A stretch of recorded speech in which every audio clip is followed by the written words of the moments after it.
Hey folks, Matt from artoftheimage.com. Just having a look at the Sigma 70 to 200 f2.8, the OS lens, the new one. That's the EX DG APO OS HSM. It's a long name for a lens, quite a mouthful.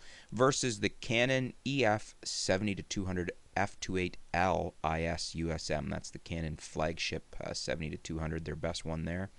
And basically just looking at it here on DXOMark.com, the test results are out on those two. So here we are at DXOMark.com, and we're just going to pull down here and look at these two side by side. We've got it up, and so we've got it tested on the EOS 5D Mark II. Let's turn that over to the 1DS Mark III, so we've got equal test results there. And so we've got both lenses on the EOS 1DS Mark III. That's the Canon flagship. So that's the top of the line Canon. So we're going to see the best or the worst out of any lens on this particular body. And the interesting thing here is, once again, Sigma is really showing how well they're making lenses now. We've got a 22, as you can see here, for the Sigma, and an overall score of 21 for the Canon. Now I should point out that the Canon gets a little bit better in the resolution department. It gets a 62 LP versus the Sigma's 57.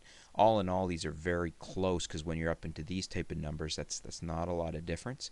But when they factor in all the other things, such as their transmission evaluation, the distortion, vignetting, and the chromatic aberration, they're coming up with an overall score higher for the Sigma than they are for the Canon. So that is pretty impressive for the Sigma, 22 versus 21. And basically, folks, the way you're going to read this is not to say that there's anything wrong with the Canon lens. It's an excellent, excellent lens.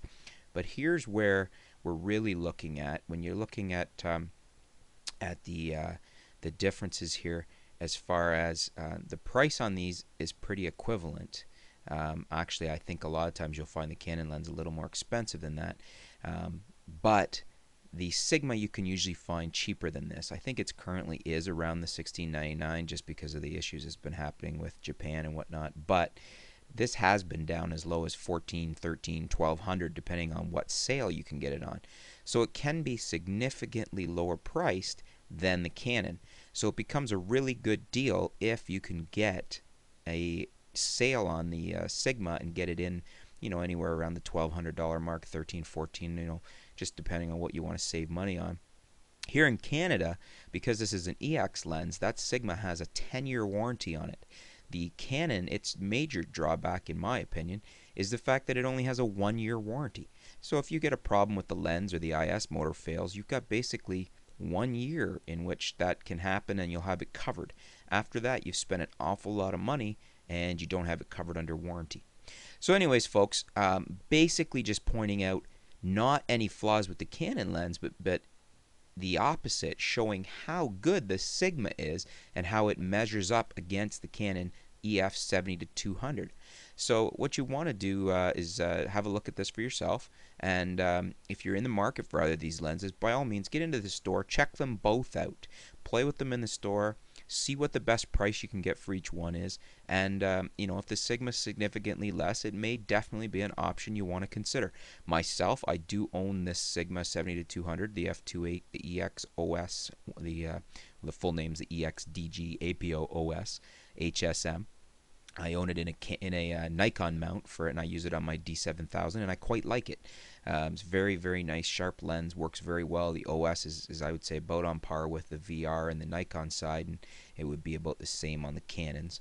So check it out and see if it's something that may be an option for your lens stable.